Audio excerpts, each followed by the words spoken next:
Like this. Like this one too.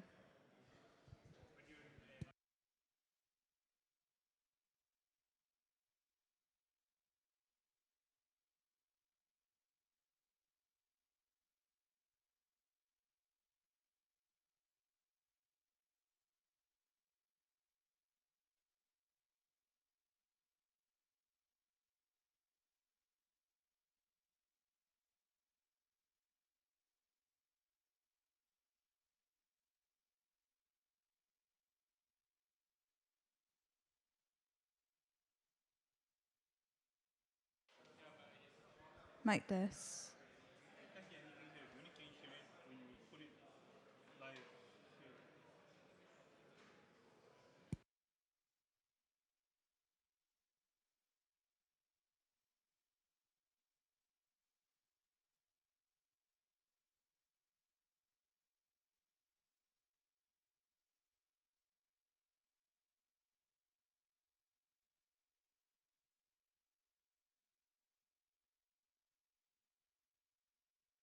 Hi everyone, we'll be starting in a few more minutes, so do grab a seat and make yourself comfortable. Thank you.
All right. Okay, everybody. Here we go. We are going to talk about what I hope will be a very interesting and important topic. I especially like the title. I think this concept of AI first is both intellectually interesting and semi-controversial because there are lots of people that think AI is the beginning of the end. There are people that are optimistic about AI, as in we need it as quickly as possible. I'll expose my bias, since we are going to talk about bias, I'm sure. My bias is that I think AI is inevitable, and I think it's something that we ought to embrace because we have some significant challenges around the world. And I think it's important that we continue to discuss openly, because inevitably questions about data and privacy and how do we want to deal with these implications on society are all real, but we don't avoid them by not confronting them, so to speak. So let's discuss and see if we can find some points of agreement. I think it's especially interesting against the backdrop of all of our different cultures. I just came from an event in which there was a number of European representatives, and the discussion about how we look at it, how they look at it, how she and he, and so it's interesting to explore, and I hope you'll be engaged this evening. The discussion is only going to count if you're involved, if you're actively involved. So I have questions that I'm looking forward to asking the panelists, but please, through Slido or just raise hand and we'll get you a microphone. But these things count if you are engaged and participate. Ask whatever you want. We have amazing people that have come together tonight to share their thoughts. But please don't allow it to be one of those deadly sessions where I say, anybody have something? And everybody sits quietly, because it's a missed opportunity. So if you feel more comfortable with Slido, use Slido. If you're happy to discuss, then let's discuss. Of course, I'd like to start by saying a great thank you to His Excellency, the Ambassador for Germany to Singapore. He's a very great friend of SGInnovate, and we find that many different areas of cooperation are endorsed and supported with his good offices and that of his teammates. And so he'll be offering some remarks. But what I'd like to do is make sure that we look at this as all of us, right? We're not here as Europeans or Singaporeans or any other nationality as much as we are humans. And I think that's important for us to start with, because AI first has to contemplate how do we as humans think about these issues. So with that in mind, if you'll allow me to please introduce the Ambassador of Germany to Singapore. Please, Ulrich, if I may. Steve, thank you very much. When I'm invited to events like these, I normally tend to go to the host and ask him who can I address formally. And I did that when I came in here, and your answer was absolutely fantastic. You know, we're very informal here. Just say, hi, everybody. Thanks for coming. So that's what I'm going to say. Hi, everybody. Thanks for coming. And thanks for inviting me, I have to add, perhaps. But I'm going to say thanks, Steve, for doing exactly that. I'm going to say hi to Andreas Liebel, who's the Managing Director of TUM project and Head of Applied AI at Initiative. And I say hi to Klaus Karte, who I see nowadays every second day, because he is one of the most active persons and personalities, I must say, that I know in the area of accelerating startups into higher spheres of business. And you're doing a great job with it. I mean, I'm happy personally here as German ambassador that you're attracting quite a number of German young companies, startups, here to Singapore and helping them to find out what this market is about and to actually become bigger and grow here and give something to this region and take something home from this region for their business. So that's really great. Thanks for coming here as well. Artificial intelligence for the older ones amongst us, I don't know exactly who's meant by that, but certainly I am one of the older ones amongst us here, is still very much a subject of science fiction. Sometimes we marveled at in the 17th science fiction films like Star Wars. The younger generation, I suspect, is smiling at us for such naivety. Today, artificial intelligence has become a reality, or at least it's becoming more and more a reality. The newest algorithms not only enable machines to exercise even the most complicated functions without further involvement of a human being at the steering wheel. In their most advanced versions, they even improve themselves. They teach themselves, just as we humans used to do by acting, observing the results, comparing them with what we wanted to achieve, and correcting our next actions in such a way as to get even closer to the objective. In simple words, tell the machine the rules of checkers, and it will, within hours and certainly much quicker than any human, have taught itself not only to play according to these rules, but to win even against the best professionals. This sounds enticing. Machines are machines. They are not subjects to emotions. They do not forget. They do not get tired or feel unwell. They do not make errors or calculus. In a nutshell, they can do these things much better and quicker than a human being could ever hope to do so. There is, however, a flip side to this. As long as machines only assisted human beings in what they were doing, it was always clear who remained in charge, the human being. And it was always clear that there would be a role for human beings. And not just a role, but the guiding, the commanding role. But will we be able to retain that role with artificial intelligence as a competitor? Or will artificial intelligence push us out of the decision-making processes? Could it be that one day artificial intelligence decides that human beings are redundant and can be dispensed with? Will we like it if that happens? Even on a much less apocalyptic level, artificial intelligence will take over many functions which at present are still performed by human beings. For our fellow humans, who are thus made redundant, new functions will have to be. What we must certainly not allow is the creation of a whole class of human beings who are no longer needed and know it.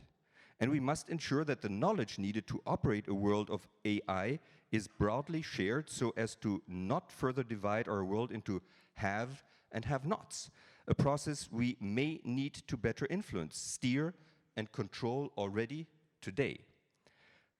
But back to here and now. Today we are admiring what artificial intelligence has already done to revolutionize the health sector, to name but one example.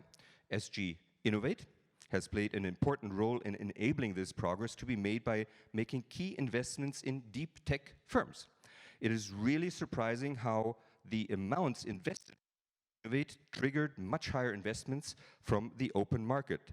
This, combined with a very low failure rate, demonstrates that the approach taken by SGInnovate is the right one, generating sufficient confidence not just in the deep tech entrepreneurs themselves, but also in their financiers.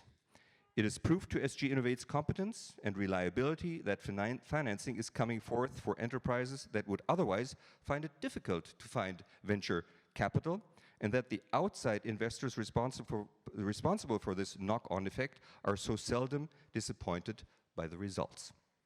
I am looking forward to hearing more about the Applied AI initiative in Dr. Liebel's speech and in the following panel discussion, not to mention the signing of the MOU.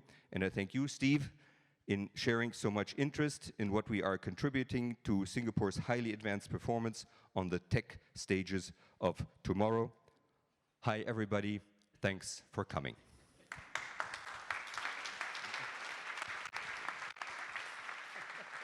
Thank you, Ambassador.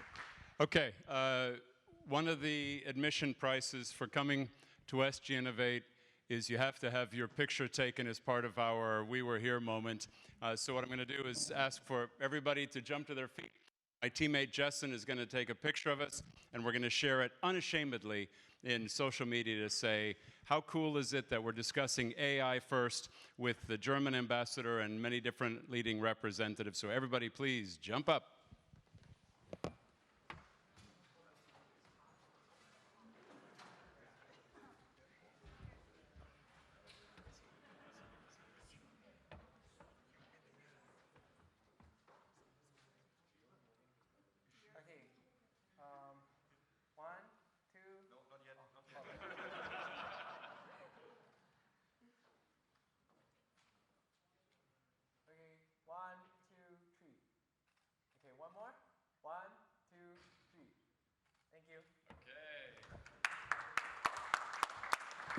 Okay, what I'm going to do now is invite my very esteemed panel and set of friends to the stage. So I'm not doing this in a very formal way, so everybody will just have to bear with me. You can choose to sit under your photo. It makes things very easy. So please, come on up to the stage and we're going to get started. I'm going to let everybody introduce themselves as we go, because I'm a big believer that it's always better for individuals to self-describe than it is for me to read through the very amazing backgrounds that each of you have.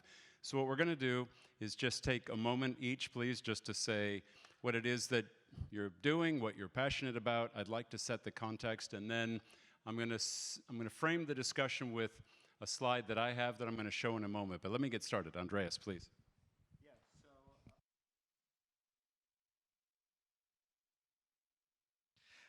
Welcome also from my side. I'm Andreas Liebel. I'm one of the managing directors of Unternehmertum and also head of appliedAI, which is like co-host of this event here.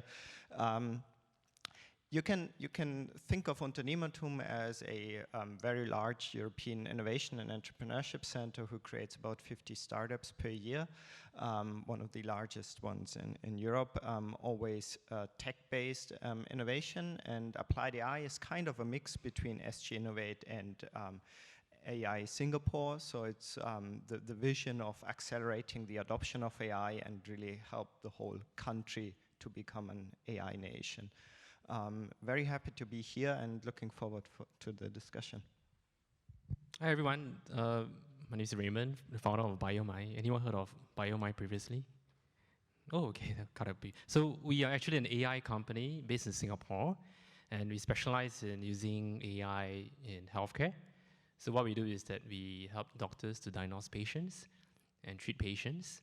So last year there was actually quite a large competition that was held called Chain Cup, the coincide World Cup. So basically the world's best doctors came and challenged us, right, to diagnose brain conditions. And we are very happy to make Singapore proud. We had a very big jump in terms of accuracy gains using machines. And speed is really unparalleled. Like, we start off by saying AI, is a very fast animal. Yep. So our mission is to actually co-create with clinicians and really, using AI to serve the doctors and patients better, rather than it, being a standalone solution. They're supposed to work hand in hand together. So what we believe is to use the combined intelligence of doctors and machines to serve the humanity better. Thank you. Hello everyone, my name is Marie-Louise, I'm from Infineon. Infineon is a technology company based in Munich, Germany. But we also have a pretty big presence here in Singapore, also a very long history here. So next year will be our 50th, so 50 anniversary. We see us as an enabler for AI. So we produce semiconductors and therefore support AI solutions. It's as such very important in terms of where the market will develop. Our key markets will be addressing AI solutions. If we talk about smart cars, smart homes, industry 4.0, these are all areas where we would like to participate in. So that's one thing, being an enabler. And the second part will be also using AI to improve our, working life, basically. So that's the idea we have. And thanks for the invite. Glad to be here.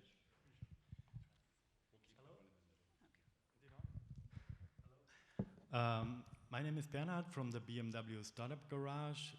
BMW Startup Garage is our venture client unit, a dedicated unit within BMW.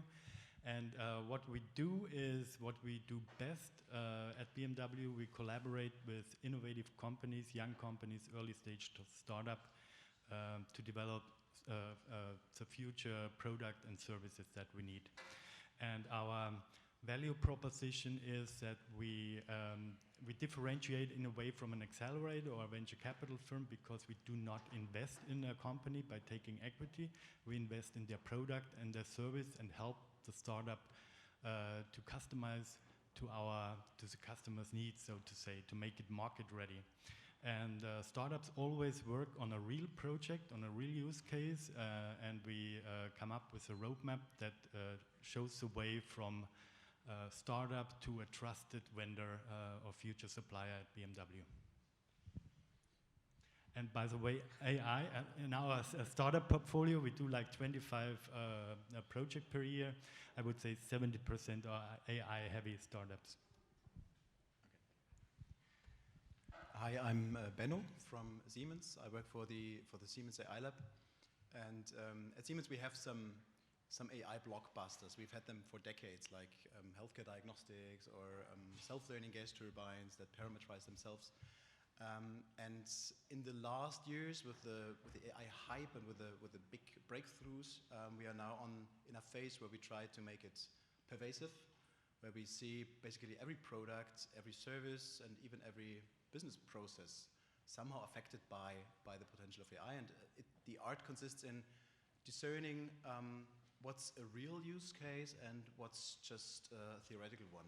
And this is why, in addition to the existing AI activities at Siemens, we have built up an AI lab where we try to explore these new use cases in a way that is different from the conventional approach of Siemens towards innovation, meaning doing like quick and dirty tests, validating hackathons, hacking sprints, and trying out what's the future of industrial AI for that, and eventually also is Siemens on a way towards an AI-first company or not, or are we on the midway? And I'm excited to discuss this tonight with you. So I want to pick up on that theme, but I'm going to just try and do a straw poll individual survey. I've exposed my bias. I've said I'm a believer that AI is inevitable, as in it's going to be in all aspects of our life. I've said that I think that's something we ought to not fear, but we need to discuss things. So I'd just like to understand by a show of hands, those that think that AI in more places, in more use cases, as a part of the fabric of our lives is a good thing. Those that think it's something that we need to be worried about. And I mean worried, not as in let's be diligent, but actually worried about. You take the Elon Musk side of the argument that says it's the beginning of the end of humanity. Okay, so I appreciate your honesty. Singularity is near a concept. So generally a group of optimists. When we talk about AI first, and you just mentioned, Benno, the concept of an AI first company, can we explore a little bit? I don't personally have a good definition of what AI first means. Is there something that you're thinking about within Siemens that you think would help represent an aspiration of what AI first could mean, should mean, that you're pursuing? Well, innovation at Siemens has always been our lifeblood, sometimes also our life insurance, to be honest. So we invest like 5.5 billion euros every year in R&D, and increasingly amounts of that share goes into data analytics and AI. So it plays a more and more central role. I think it's difficult to discern it from things like cybersecurity, from digital twins. It's not just AI as the technological engine. It's embedded in some companion or some product.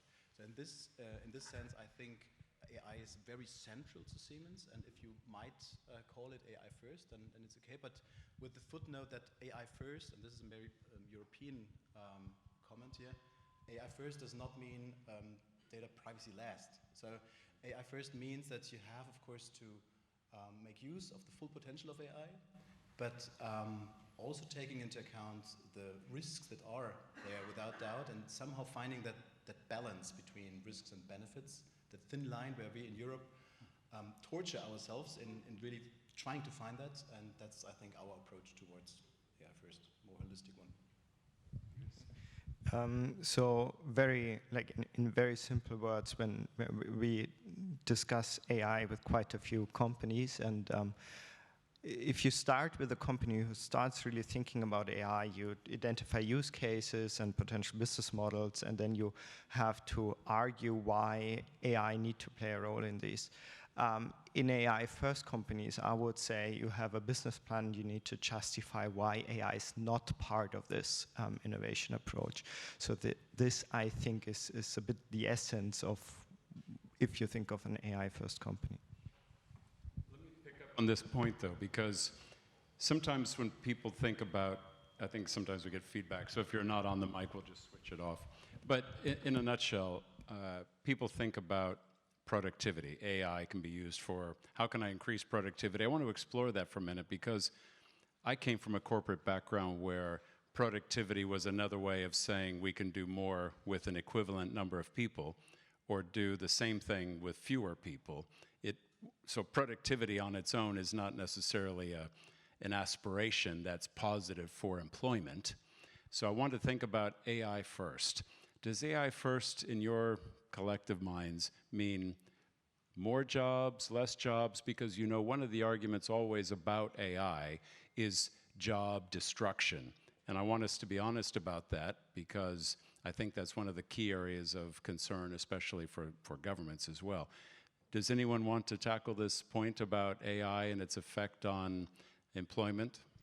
So, I mean, we use AI, for example, in the department I'm usually working, which is the M&A department. So what we try to do is really speed up our daily life. For example, one of our tasks is search for targets. You know, how do we do that in real life? We have like tons of interns with us. One who did it with us is actually standing over there. You know, they sit there and they search for, I don't know, at least 2-3 weeks for targets. And we can speed up on this process alone and then really focus on analyzing you know, the real important stuff. So is this really a good target? Why? You know, we can use more time on that kind of analysis. And this is, I think, what we would like to do here. And then productivity, it's, as you said, it's not always about, you know, decreasing workforce. It's increasing yield. We have that in our production. For example, if we look at the chips, visual inspecting them, you know, seeing whether this is a good or bad chip. You are quicker than identifying good or bad, and it does not only mean, you know, you kick out people basically, but increase your yield and therefore also being more productive. Yeah. Yep. So probably just shed a bit on the healthcare perspective. And also coinciding with the new industry revolution, you know, that's been here for many centuries. Like in this case, you know, the doctors, when they realized there is a new machines that are being developed in the olden days when the CT and MR scanners were first being invented. So there was a saying that, oh my God, the doctor's job's going to be lost, right? But actually we see that there are more jobs being created because with new machines means that we need to train technicians, imaging specialists, so on and so forth, you know, because just operating a machine is not enough. They have to make sense out of the output of the machines. Yep. So similarly, when it comes to this AI revolution, what I see is that AI, you know, is supposed to be helping in areas where there is, in fact, shortage of professionals. Okay. So, you know, in our industry itself, actually, we are seeing a worldwide shortage of radiologists or imaging specialists. And just by using mathematics, simple statistics will tell you that, you know, on a year-on-year, the number of a medical image is increasing at a rapid rate of more than 30%. But the number of radiologists or imaging specialists is only increasing at a rate of 3 to 5%. So this mismatch of demand and supply is not going to be better, it's going to be worse. Okay, so this means that we are not even talking about destroying jobs. Okay, we are trying to serve the needs of the very patients who need these people. Okay, so when it comes to we call it the transformation of industry, and the changing of the jobs or change management. So what we are seeing actually, in fact, is that on the ground, you know, the clinicians, they are spending less time on the routine analysis of data, and they are not very good at it anyway. They make mistakes. Okay, so we should leave such routine analysis to machines who are better off.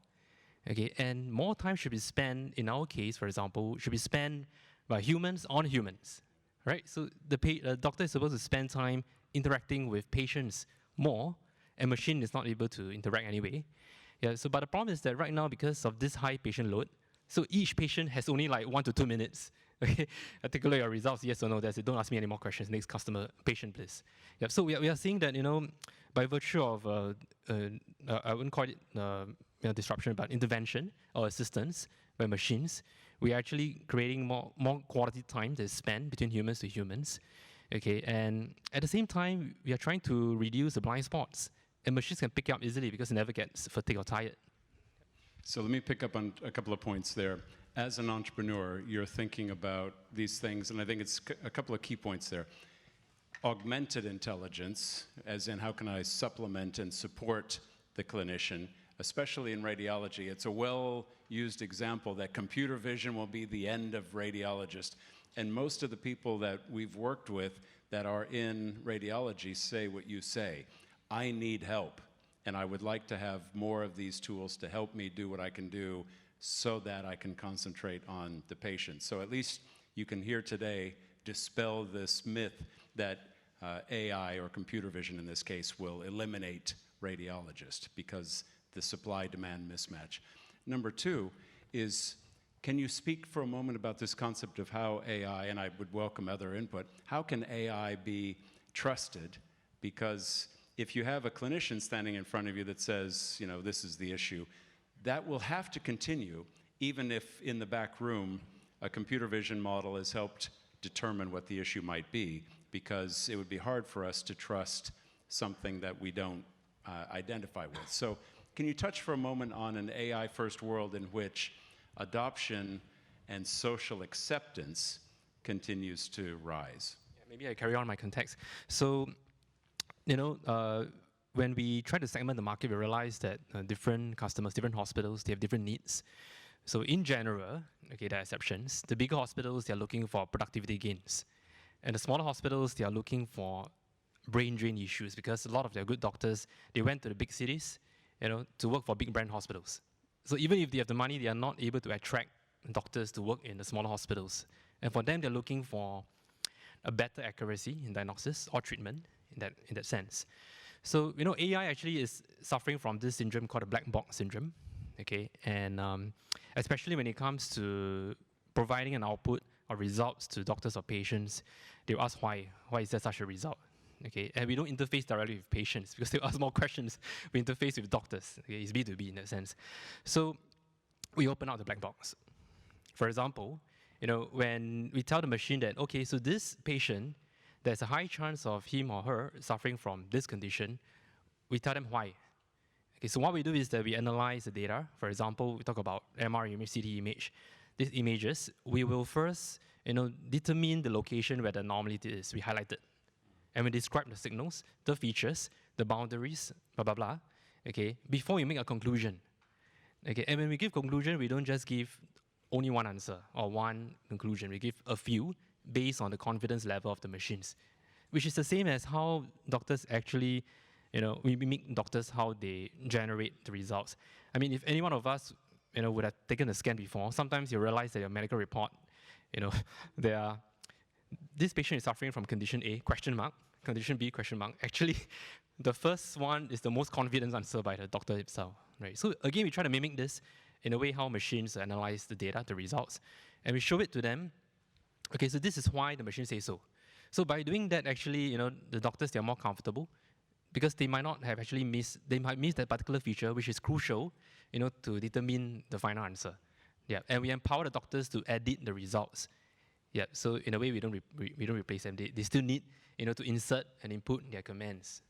We had a discussion 2 years back about will AI replace doctors, and the general conclusion amongst a room full of clinicians was no, that last meter that between the doctor and the patient will always exist, whatever happens in the back. Bernard, what I'd love to do is, you've done some work in human-machine interface, and I'm interested because some people would view AI as this merging of people and intelligence to create this sort of super intelligence or augmented realities. If we look 20, 30, 40 years ahead, as the ambassador referred to, science fiction, for example. In your work with human-machine interface, does that look like the future that you recognize, where we sort of become one? And I mean, we're already using our phones and our tablets every day, but actually implanted, embedded, or what does the future of human-machine interface look like in the world you see? This is a tough question. Predicting the future, it's not easy. Well, I think, first of all, because we think machine will take over and completely how we live and how we make decisions, and so I don't believe that's going to happen anytime soon. because still right now machines are pretty dumb. So they are like hardware devices and really not far away from the intelligence of a human being and of the brain power of a human being. And what they basically do today is pattern recognition and prediction based on data sets that we feed into the machine. So what we see right now is like all kinds of narrow AI so far, and your question is more towards the general AI who is across. Well, it doesn't even have to be. I'm gonna come on to Andreas in a second about AGI, but what I'm interested in is, if I think wearables, right? So, like many people, I am always wearing something that says, okay, how many of these and how many of those, but it's fairly basic. So the question would be, it's easy for me to be excited about implanted devices that said, now I'm constantly monitoring my blood and I'm understanding the food that I ate, the impact that it has on me. And so this concept of continuing to absorb and merge with technology. You could argue a pacemaker is technology that is merging of person and machine, and there's many examples. But if we go further and we think about supplemented intelligence, this concept that do I have a booster, a Wi-Fi booster, for example, in my head, might be something that has to do with intelligence or vision or some other sense. And since you've done work in this area, I'm curious where you see it leading. Well, I definitely think that AI will help to expand our capabilities in many ways, whether it's in communication or in how we see things and how we interact and all of that. And if they get implemented, maybe might be a trend. Of course, technology will become second nature, in a sense. So.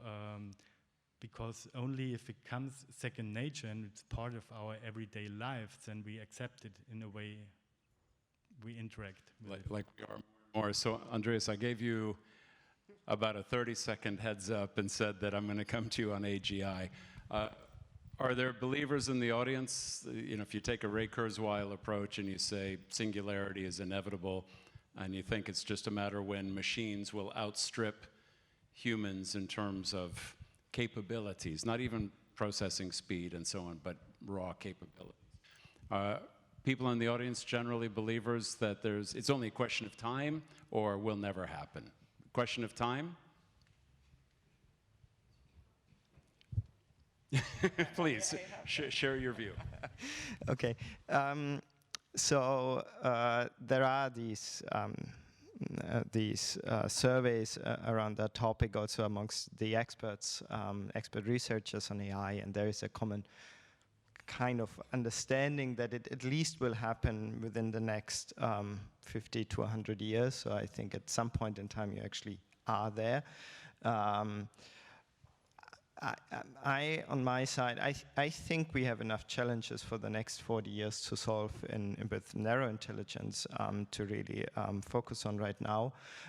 There will be some point in time where we talk about more AGI-related activities in one sense or the other. Obviously, we're talking about artificial intelligence, and I think we should not confuse it with human intelligence. So I wouldn't also confuse AGI with like really thinking like a human. This will be some kind of different intelligence which works differently, which can be applied maybe to some fields together, which we then call AGI.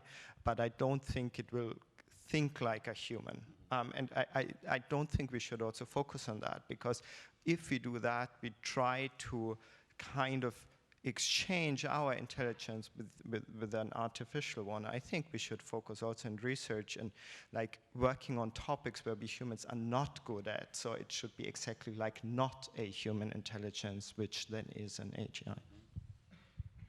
Okay. Marie-Louise, we always strive as a team for more gender balanced panels, and I'm sorry that tonight we've fallen short of our expectation, but what I would do is to say no discussion can take place around artificial intelligence without the discussion of bias. In the work that you do, both in the work that you've done back at more of the HQ and now in your time in Singapore. Do you encounter systems and tools and people where we need to actively think about bias, or have we somehow gotten ourselves sort of stuck in the assumption that bias is there and we have to always worry about it? Because bias, just one quick editorial, bias is also not wrong in some situations. We want to bias against giving money to someone that's never paid it back. We want to bias against some things, letting this person on the airplane when they should not be on the airplane. But then there's undesirable bias or unacceptable bias. So I just love to think about this concept of the future of an AI-first world, and how do we think about this concept of the people that build it and ensuring as much equality in all aspects that we can. Yeah, so thank God personally I have not been touched by any bias here, neither AI-related nor not AI unrelated. No, and in our, I think in our case, in the Infineon case, we don't come across that because the business and how we use it is very specific. So as I gave the example with the image recognition, it's a very easy task, as you said, it's like input, having tons of pictures in the database and then identifying, okay, this is really bad. So no, but of course bias exists, and we have this recent example now with the Apple credit card, right? Where it's simply also based on the data, potentially, how it has been fed. So I think if you put AI systems into place, if you publish something like this, then you need to make sure that the input is non-biased, in these cases. But as you said, in some cases, it makes sense to identify bad cases, yeah. Yeah, no. Well, that's where sometimes I use these little platforms just to say, if we have these sweeping statements, and I'm going to come right back to you, but we have these sweeping statements where people say, we must ensure there is no bias. And then it's good to be honest and say, well, sometimes bias is not wrong, sometimes bias is wrong, but we need to go a level deeper. Please, you wanted to say something. We had this discussion about bias, and by the way, I totally agree that bias in quite a few cases is actually what you want to have.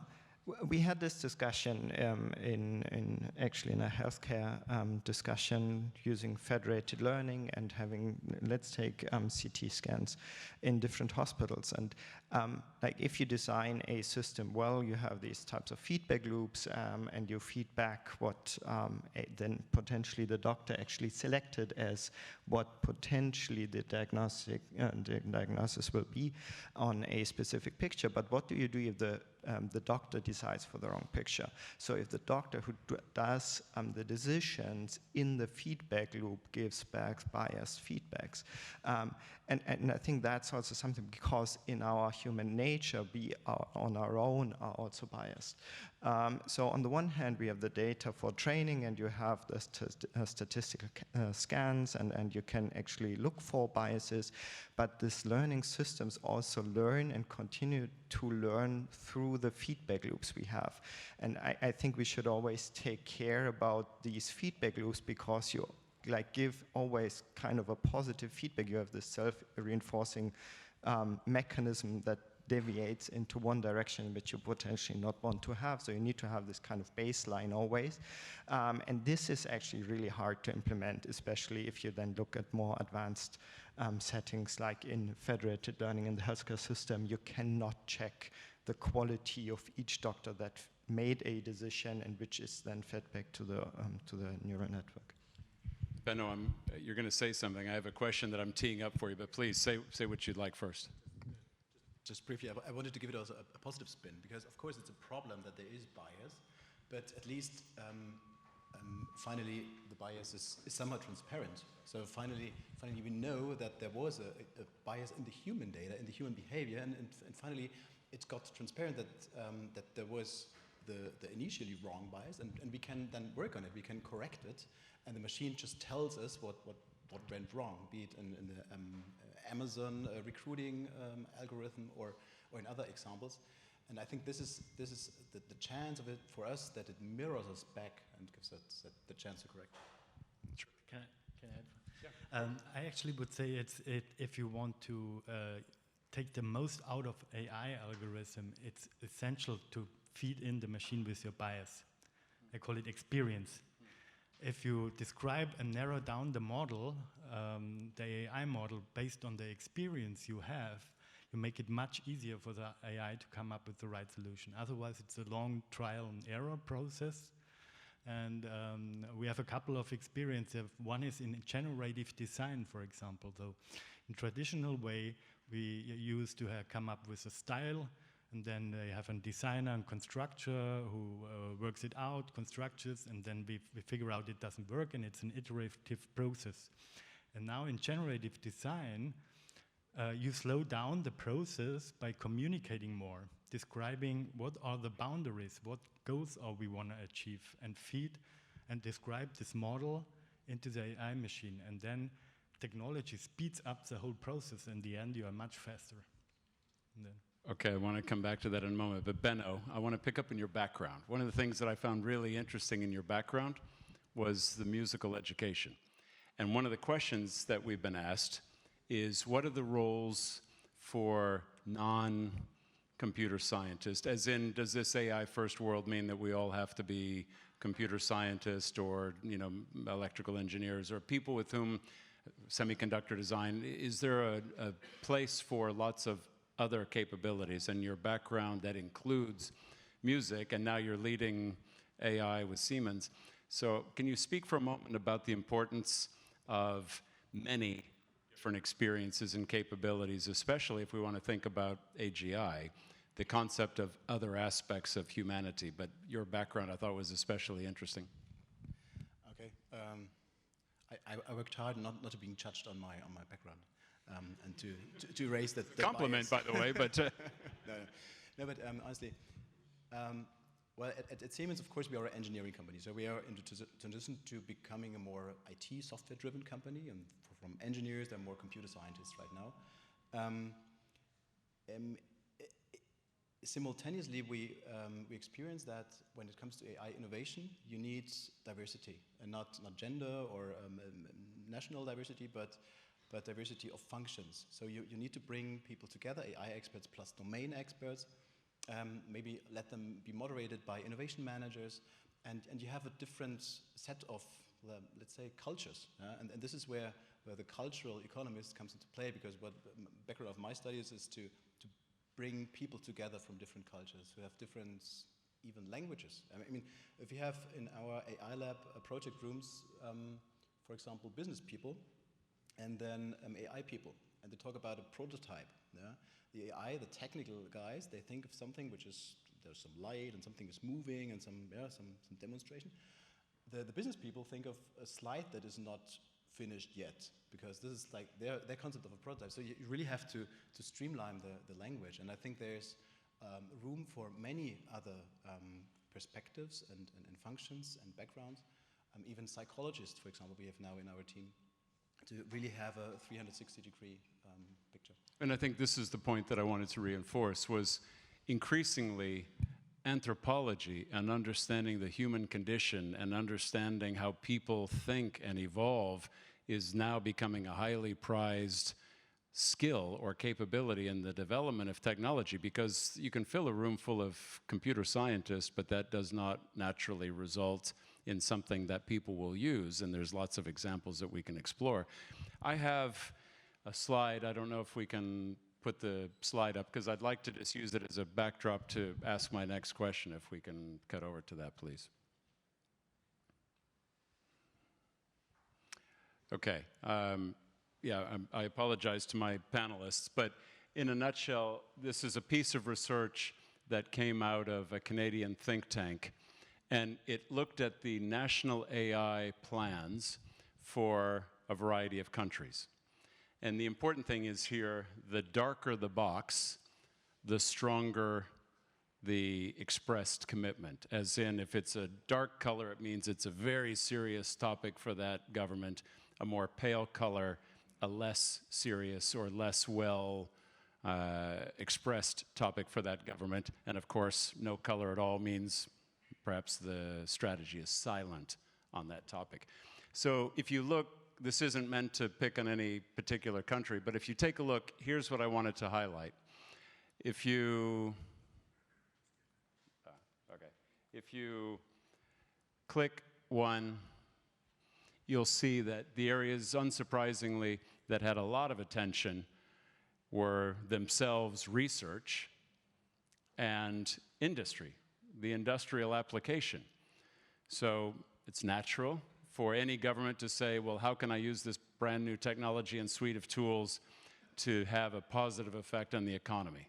That's a logical thing to do. So you'll see that some of the darkest colors where there's a lot of aggregation are things to do with industry and research.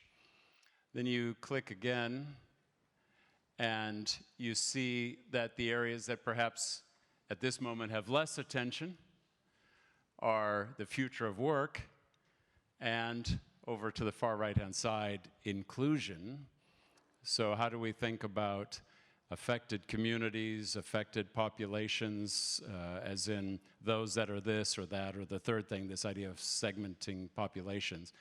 So of some concern would be, is future of work receiving enough attention? Is inclusion receiving enough attention? Because we can all discuss that clearly, as much as there are advantages, there will be realities. And then what I'd like to do is to celebrate and highlight with respect to our friends in Germany. Germany actually has more areas covered in its national AI strategy than many countries. So it's good news for Germany to be thinking more deeply about some of these topics than some of the other countries that are there.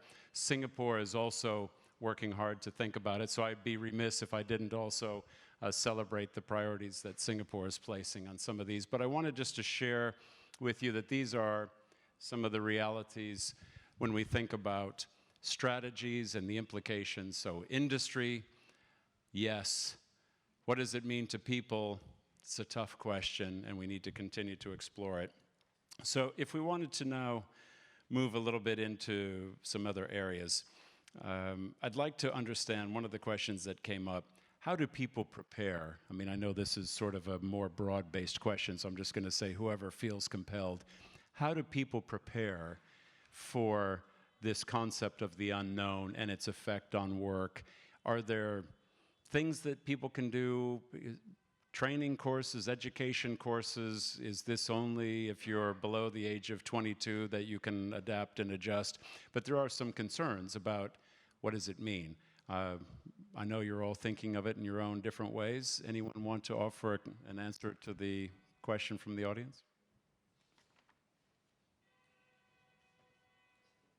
So I actually think that that education and retraining is a key factor. If we think about and what you said about AI first countries, if you think about trust, we need to have people who have the capabilities to trust these types of systems. So they need to be a basic understanding, because human nature is that you simply don't trust what you don't understand. And if this is really a disruptive technology, you don't want to have people who are afraid of this technology. You don't want to have people who reject these technologies because they don't understand it. But you want people to actively engage with this technology, and therefore there need to be some basic understanding of that. So from my perspective, the best preparation is at least to have a basic understanding of this technology. And then obviously you can dig deeper in any direction you want, but this basic understanding is really key for a successful transformation of a whole country. Let me pick up on the point that you just made, and again, anyone that feels compelled. But you mentioned the word education. I'm a big fan of Da Vinci, because if I look back in history, not well educated by classical standards, essentially no schooling after the age of 12, but obviously in a creative force of nature that we still remember today. But many of these things were through experimentation, exploration, and so how do we think about education? Will education in the future be something where we learn how to learn, as opposed to become an accountant, become a lawyer? So How is this occurring, perhaps, if there's examples that any of you would like to share? As AI becomes more prevalent and can do some things, what is the implication on education?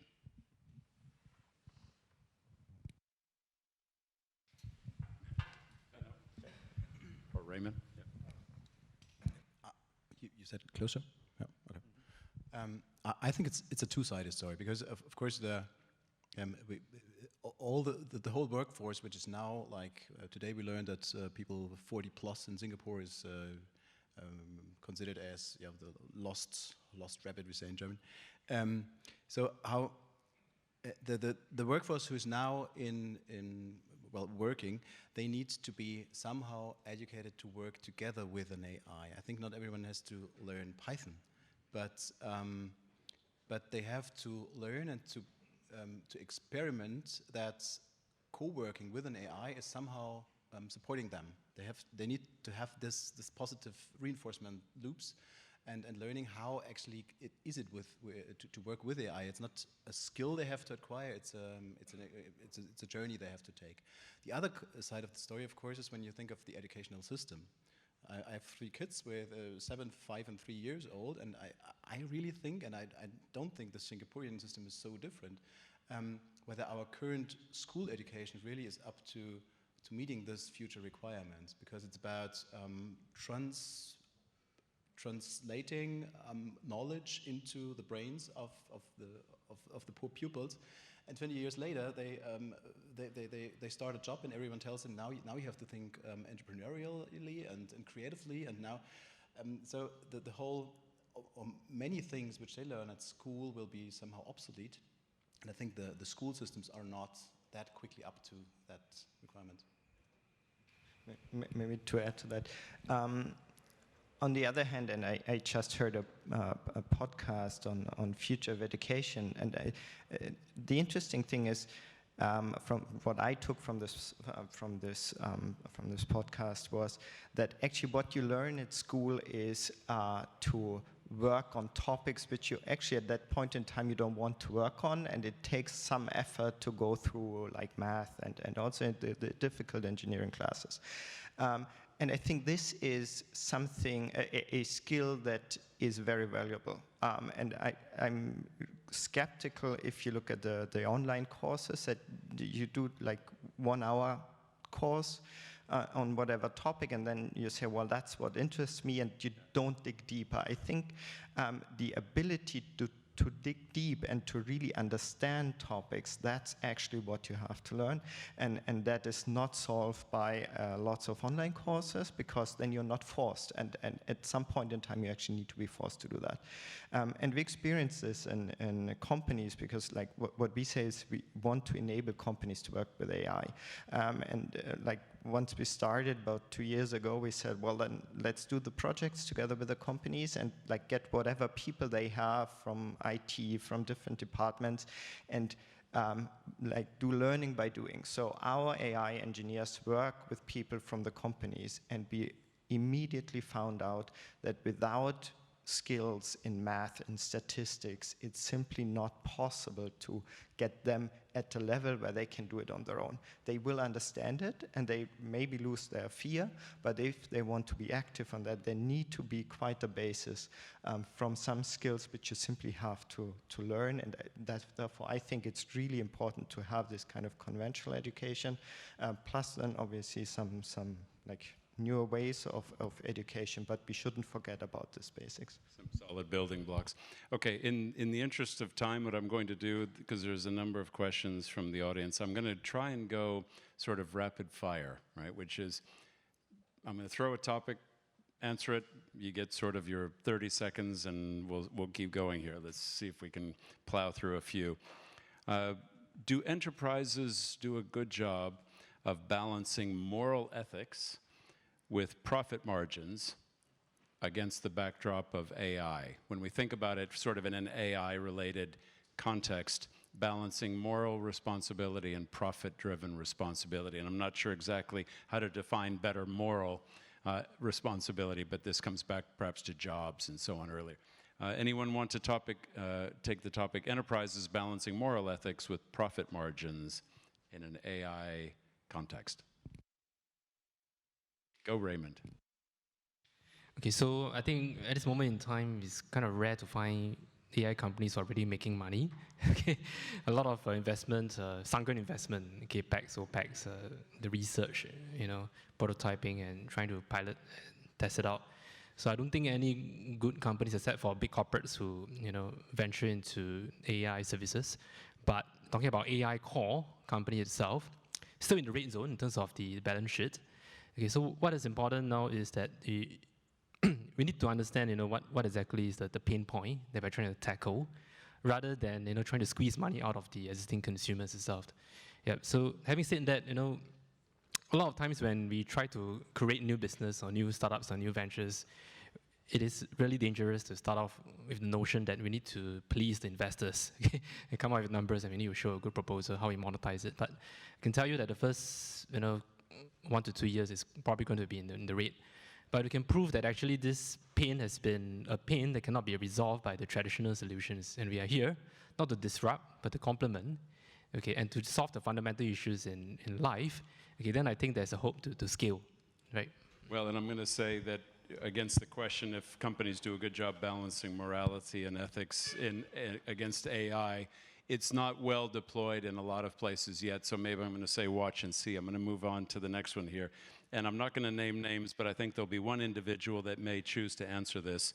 The biggest and most disruptive use case for AI could certainly be considered self-driving vehicles. Is there a way of thinking about social acceptance of AI in the context of self-driving vehicles? So now we have a fight over the mic, which is great.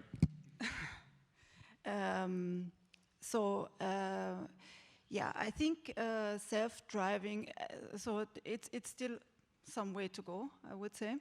And it will be interesting really in which setting this will all happen, whether this will be like all over the place or in restricted areas. And I mean, what it aims at is really to improve mobility of people. So being more flexible, probably also in an older age, yeah, calling a cab, being just mobile. So I think it's actually also a very interesting and good thing. But of course, still a long way to go, yeah. Anyone else want to answer the question about self-driving vehicles? Yeah, maybe I add something. So, as you said, the road to self-driving cars doesn't happen from 0 to 100%. So there is time to adapt, of course. And as you said, it's important to explain technology, what machines are doing. It's true also for self-driving cars. And it will start in some test environment where people can try it out, get accustomed to it, and so, and then it will scale in a broader scope, and coming with experience, with hopefully good experience, then the scaling happens and the trust in this technology. And what we as a car manufacturer have to do is we have to shoot for this 99.9% goal on trust level. And this is why some announcement already said a couple of years ago now, by now we have self-driving cars on the road, and but there is still a big job to do. Just a personal comment to be semi-controversial with you, but I always find this concept that we, society, expect self-driving cars to be better than we are, because most data would show that self-driving vehicles in the right environment, back to your point, Marie-Louise, is safer. But the social acceptance is challenging, right? Safety belts weren't around, airbags weren't around, anti-lock brakes weren't around for decades after people were driving vehicles around on the road. But for some reason, we think that we have to have this apex moment where before we put autonomous vehicles in any meaningful way, they have to be essentially flawless. So it's just more of an editorial comment. In the interest of time, you stimulated a question. If online courses don't go deep enough, how should we focus to gain a deeper learning of math and statistics? Back to your point about some core foundational questions. apart from the time in school, is it possible to, let's say, recover? Well, obviously there is some online trainings which are, I think, totally fine to use. More and more universities offer executive education programs to go through that. What I meant to say is, if you're not really self-disciplined, you will stop at some point in time. But at some course, it's really important that you go through that phase and just continue to work on that. And I fear that for many people that's not happening. And so if you have some kind of external pusher on what you're doing, that would help. And if that's a certificate in the end that really counts something, or if there is someone who approves it or so, then that helps. So it shouldn't be that classical Udacity and Coursera courses, which is just do for yourself, but it should be something that helps you to go through these down phases. It's an imperfect comparison, but some people hire trainers just because if there's not someone waiting at the gym at 6 in the morning, they won't go. So you need a forcing function. One of the big questions here is about Germany and Singapore are both regional AI leaders. And the audience is interested in whether there are specific areas that any of you would like to suggest could be the foundation of proposed collaborations where our interests are similar or are aligned. Things that you're working on that teammates in Singapore can work on together with you, or vice versa. So if I can just repeat, Germany and Singapore are regional AI leaders. What are some shared areas where our ecosystems could better collaborate? Well, so from my perspective, I think what you also emphasized is this focus on trust, this focus on application in a responsible way, and I think that is definitely something we can and we should work on. Then we have both advanced industries, so for this transformation character of AI in its training skills, and how to transform a country which already has some wealth and some expertise in different fields, and so how to get AI into these existing technologies, into the existing industries. I think that is definitely also something we can work on. Okay. So yeah, we use the ecosystem, for example, in Singapore very vividly. For example, with Infineon created the co-innovation space. That's an office space within our premises where we host startups for a year. And we have 2 startups currently there with an AI focus. So for us, it's an opportunity, of course, to understand the use cases, the applications, what they produce with our products in the hardware. That's very important and interesting for us to learn. And for them, it is also an opportunity to get to know, for example, the customer base better, because they learn that from our engineers, for example. As a quick follow-on question, you've got a background in M&A. Yeah. We have entrepreneurs in the room. Would you think about these scenarios for corporations? I'm not saying Infineon. For corporations, better to try and let someone build something and then acquire it? Or would you be an encourager of corporations ought to have some innovation in-house? I would say it's a mixture, because you cannot do everything by yourself, and there's a lot of creativity out there, right? So you should also give it a chance by co-innovate together, and this is what we try to do in the co-innovation space. And I think we learn a lot, and then, might be that there is an option for M&A, might be also that you go separate ways, but you learned at least from each other, and I think that's worth a lot, yeah.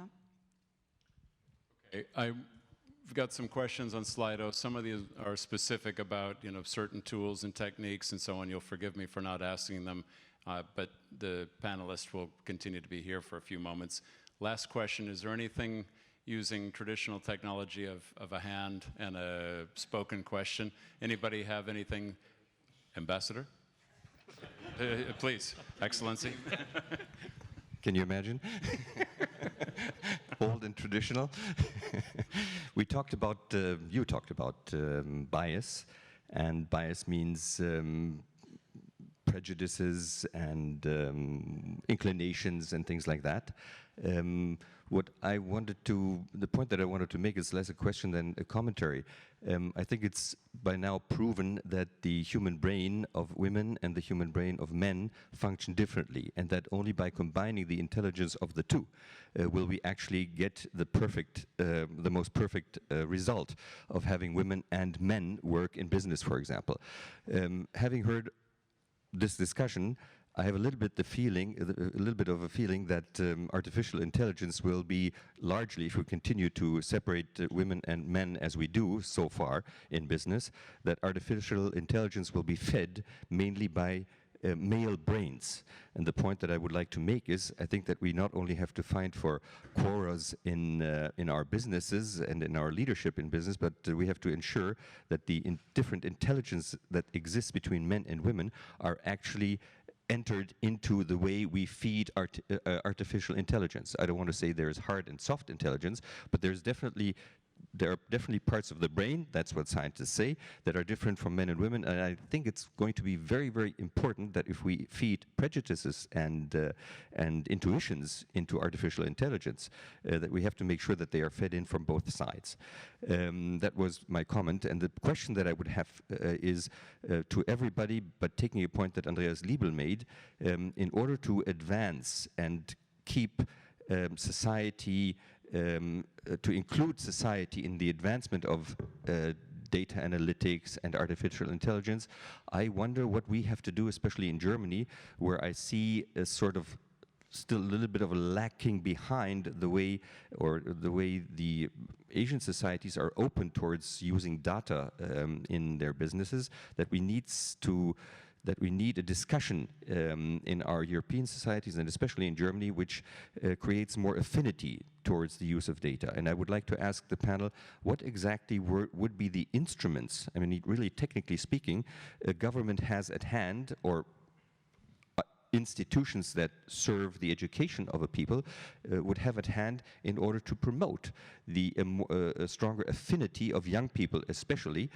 but also of the middle-aged ones, to accept not only the content but also the speed in which we are developing our data business, and especially the artificial intelligence. So what can a government do to do that? We always say, let's start with kids. Well, if you want to start with kids, you need professors, teachers who teach kids. And if the teachers are getting older and far more away from data, how do we get young people's affinity make that more creative? How can we get kids more creative if we don't have the profs and the teachers that go along with that? So what are the instruments the government has?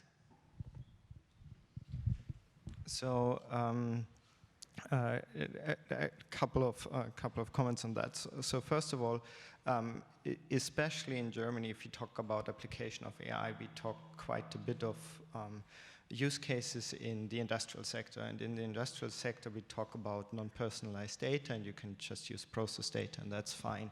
So the first thing to make clear to people is that if you talk about application of AI in quite a few use cases which are beneficial to us all, it's not about personalized data. That would hopefully help to increase the acceptance of that. Second, I think what the Scandinavian countries are especially well in doing is they tie the use of AI to, for example, the UN Sustainable Development Goals.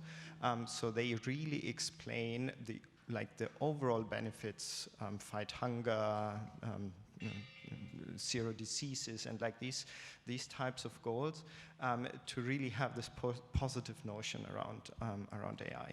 And then there is a couple of more technical things.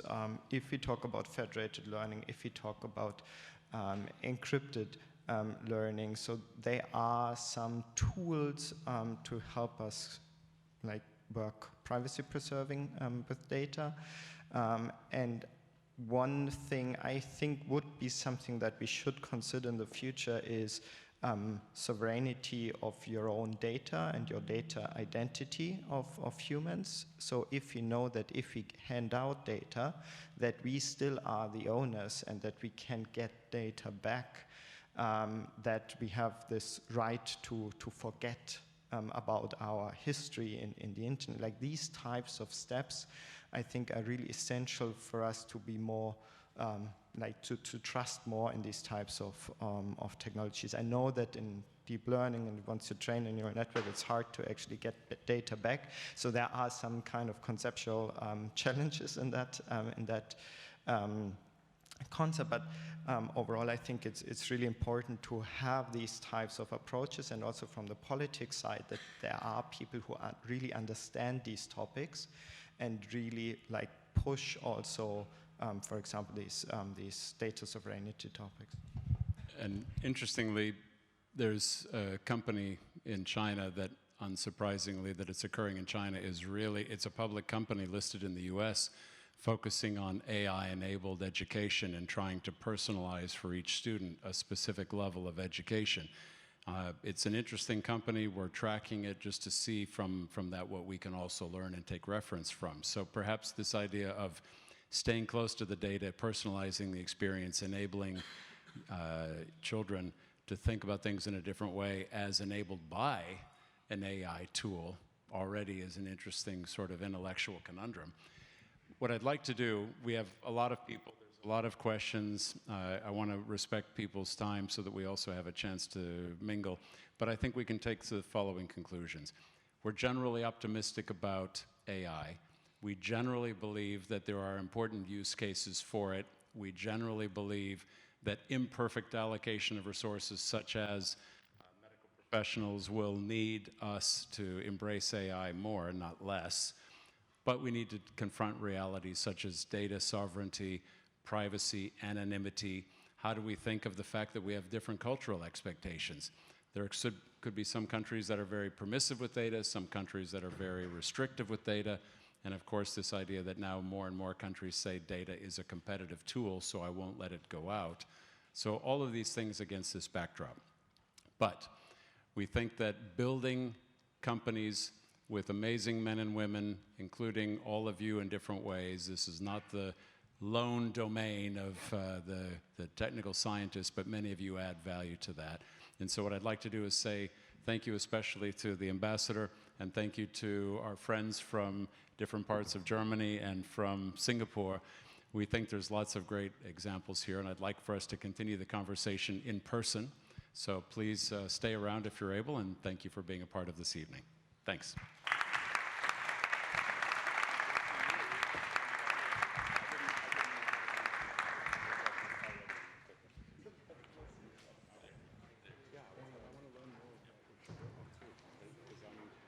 Especially a fan of AI in healthcare.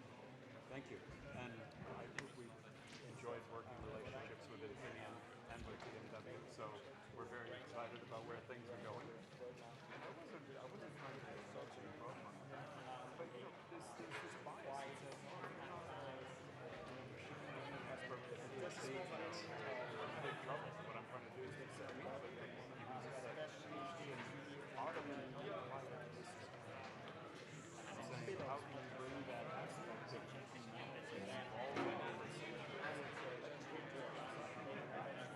for the right AI? You have to bring all this to the table. You can't build AI and do one about there. You can't build AI.